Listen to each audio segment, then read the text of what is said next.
Berfulus kertas merah yang halus-halus. Assalamualaikum warahmatullahi wabarakatuh. Alhamdulillah teman-teman bertemu lagi di channel Nasir Sunnah. Baik teman-teman, kali ini kita akan mereaksi satu video. Sebenarnya ini sudah lama teman-teman, namun sampai hari ini masih banyak sebagian kaum muslimin yang menuduh bahwa dakwah salafi ini melarang untuk berziarah kubur. Teman-teman, bagaimana mungkin kita akan melarang untuk berziarah kubur sedangkan itu merupakan anjuran dari Rasulullah, dan berziarah kubur bisa mengingatkan kita akan tempat kembali kita yang sejati teman-teman. Dan saya, antum semua teman-teman pasti memiliki keluarga yang sudah mendahului kita dan berada di dalam kuburan. Lalu bagaimana mungkin kita akan melarang orang berziarah kubur, sedangkan saya teman-teman sering menziarahi kubur orang tua saya. Begitu juga dengan teman-teman pasti sering menziarahi kuburan saudara-saudara atau kaum muslimin yang lain teman-teman. Jadi ini tidak masuk pada logika teman-teman. Nah, yang dilarang adalah beberapa penyimpangan yang terjadi pada ziarah kubur, sebagaimana video yang akan kita sama-sama simak kali ini teman-teman. Ini dia videonya.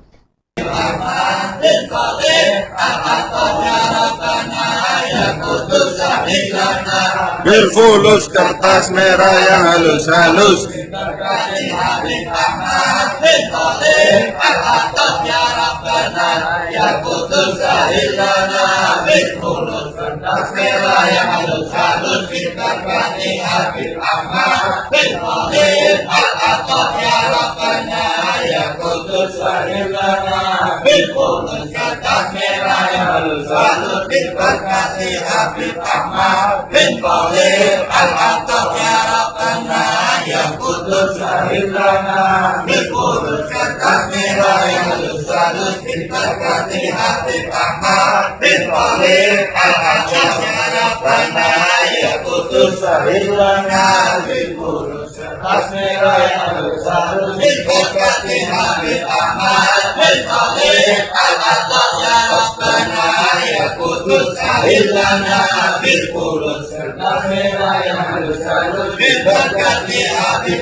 Nah teman-teman, itu dia video yang sudah kita saksikan sama-sama. Itu diantara teman-teman yang dilarang oleh ustadz-ustadz salafi selama ini, namun disalahpahami oleh sebagian saudara kaum muslimin kita. Mereka menuduh dakwah salafi ini melarang untuk berziarah kubur teman-teman. Padahal dengan jelas di video tersebut teman-teman mungkin bisa dengar, di situ ada seolah permintaan atau berdoa kepada penghuni kubur, meminta fulus yang merah-merah, itu meminta duit teman-teman.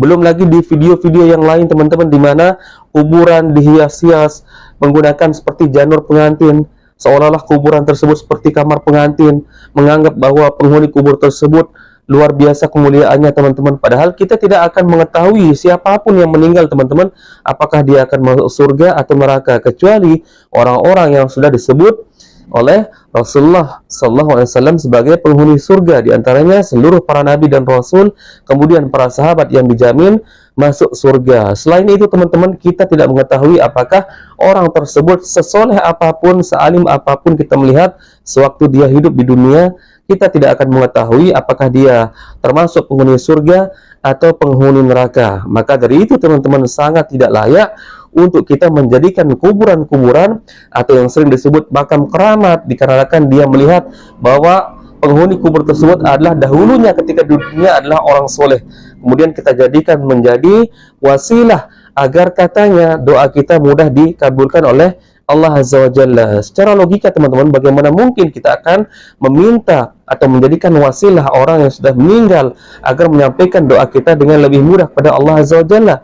Sedangkan Rasulullah bersabda, apabila anak Adam meninggal atau anak manusia meninggal, maka terputuslah amalannya kecuali dari 3 jalan, yaitu dari ilmu yang bermanfaat, sedekah jariyah, dan anak yang soleh teman-teman. Nah, perhatikan teman-teman, hadis ini disebutkan oleh Rasulullah, apabila anak manusia meninggal maka terputuslah amalannya. Artinya orang sudah meninggal teman-teman tidak bisa beramal lagi, tidak bisa berbuat apa-apa lagi, alias hanya tinggal menunggu perhitungan dari Allah atas amalan yang pernah dia buat selama dia hidup di dunia. Secara simpelnya teman-teman, orang yang sudah meninggal dunia tinggal menerima balasan dari apa yang telah dia perbuat selama di dunia. bukan orang yang sudah meninggal lalu bisa berbuat lagi sebagaimana waktu dia masih hidup. Nah, dan kita disunahkan untuk, bahkan kita diperintahkan oleh Rasulullah untuk mendoakan orang yang sudah meninggal. Lalu bagaimana ceritanya? Secara akal pun tidak bisa menerima kita yang masih hidup menjadikan orang yang sudah meninggal sebagai wasilah atau perantara agar doa kita katanya mudah dikabulkan oleh Allah Azza wa Jalla, karena menganggap penghuni kuburan tersebut adalah orang yang soleh, teman-teman. Maka di sini terbantahkan, teman-teman, tuduhan selama ini bahwa salafi atau dakwah salafi ya melarang untuk berziarah kubur.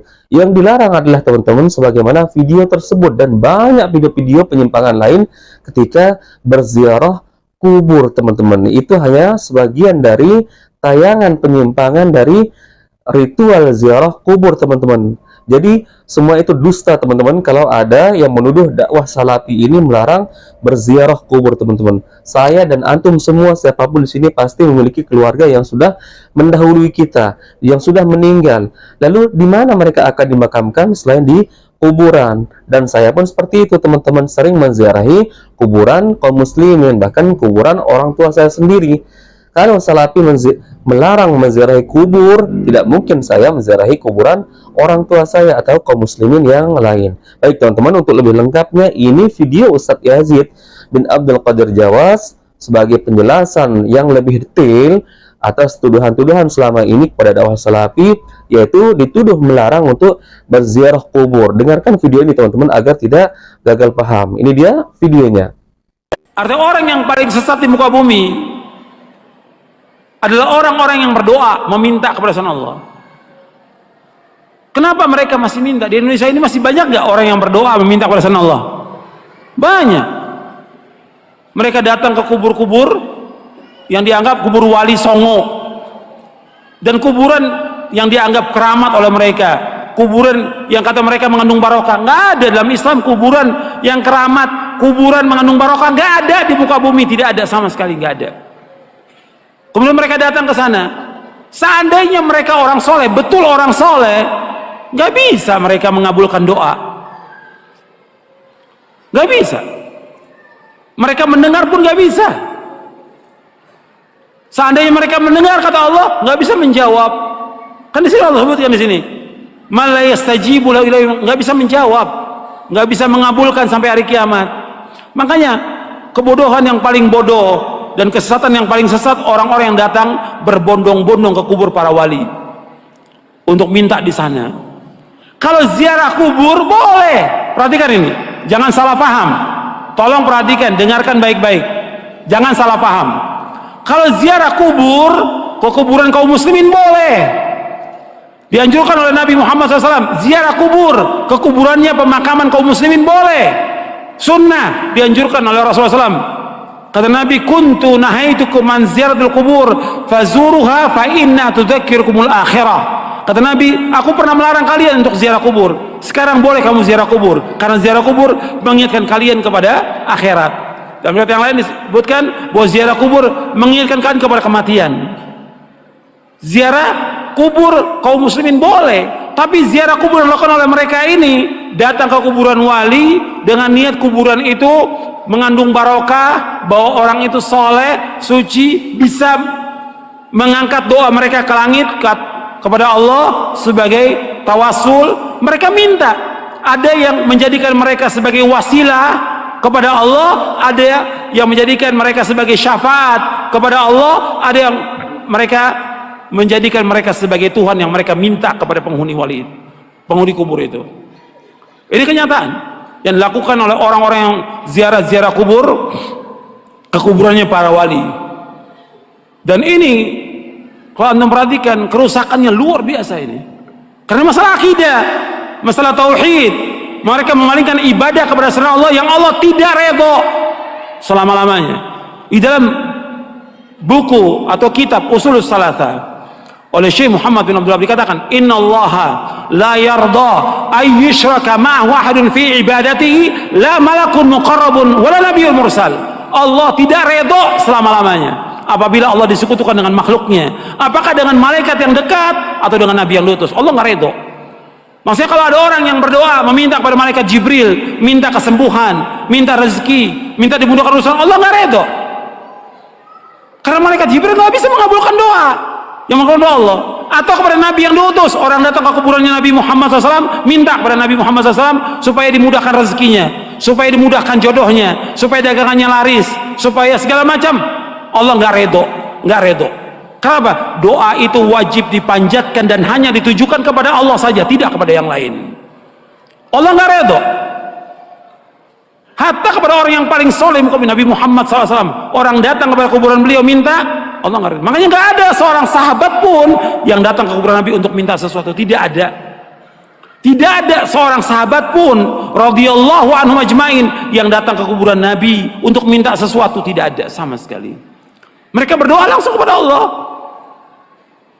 Begitu juga setelah wafatnya Khulafaur Rasyidin, nggak ada orang datang. Tapi belakangan di abad kedua, ketiga mulai, siapa yang melakukan pertama kali penyembahan kepada kubur yang dikeramatkan pertama kali di muka bumi? Syiah. Pertama kali, laknatullah alaihim. Pertama kali Syiah yang menyesatkan kaum muslimin. Mereka katakan kubur imamnya, kemudian kubur Husain mereka sembah, mereka tawaf di situ. Itu pertama kali. Sunnahnya orang Syiah, sunnah sayyi'ah, sunnah jahiliyah yang mereka lakukan. Bukan sunnah hasanah, sunnah sayyi'ah. Mengajak orang untuk menyembah kubur. Setelah itu diikuti oleh apa? Diikuti oleh yang kedua, tarekat sufiyah. Yang pertama Syiah, laknatullah alaihim. Yang kedua tarekat sufiyah, menganggap bahwa gurunya, syekhnya sebagai wali, sudah mencapai tingkatan yang paling tinggi. Sampai datang, sampai syekhnya mengatakan di buku-buku mereka, di kitab mereka, kalau kamu mengalami kesulitan, kesusahan dan saya sudah mati, kamu datang ke kubur saya, kata mereka begitu. Ini sesat dan menyesatkan kaum muslimin. Anda melihat sekarang tambah banyak orang yang pertama kali mulai kuburan itu disembah, kemudian dibangun kubur di dalam masjid, itulah orang-orang Syiah. Nggak akan bertemu dalam Islam antara kuburan dengan masjid selama-lamanya, tidak akan ketemu dalam Islam. Adapun kuburan Nabi sallallahu alaihi wasallam itu di luar masjid. Kemudian pada khalifah zaman Abdul Malik dibongkar, dimasukkan, dan sahabat sudah mengingkari yang masih hidup pada zaman itu. Nggak bisa bersatu dan beda kuburan Nabi. Karena apa? Nggak mungkin kuburan Nabi akan dibongkar, dipindahkan ke Baqi, nggak mungkin. Karena Nabi nggak mau. Kalau di Baqi akan disembah oleh manusia. Makanya Nabi dibedakan khusus untuk Nabi dikuburkan di tempat itu. Dengan dua sahabatnya, Abu Bakar dan Umar. Adapun kuburan yang lain nggak boleh, nggak bisa bersatu antara masjid dengan kuburan selama-lamanya. Yang pertama kali Syiah. Karena ini perbuatan siapa? Perbuatannya orang-orang Yahudi dan Nasrani. Maka 5 hari menjelang wafatnya Rasulullah mengatakan, la'natullahi 'alal yahudi wan nasara ittakhadhu qubur anbiya'i masajid wa ana anhaakum an dzalik. Mudah-mudahan, kata Nabi SAW, 5 hari menjelang wafat, mudah-mudahan Allah melaknat orang Yahudi dan Nasrani karena mereka menjadikan kubur Nabi mereka sebagai tempat ibadah. Aku larang kalian jangan melakukan seperti mereka. 5 hari menjelang wafat, 5 hari. Terus Nabi ingatkan umatnya, jangan seperti Yahudi, jangan seperti Nasrani yang mereka menjadikan kubur Nabi mereka sebagai tempat ibadah. Aku larang. Kuburan bukan tempat ibadah, kuburan. Dan gak boleh melaksanakan perjalanan ke makam-makam, nggak boleh. Ziarah kubur boleh, tapi menentukan makam tertentu untuk ziarah mempunyai keutamaan nggak boleh.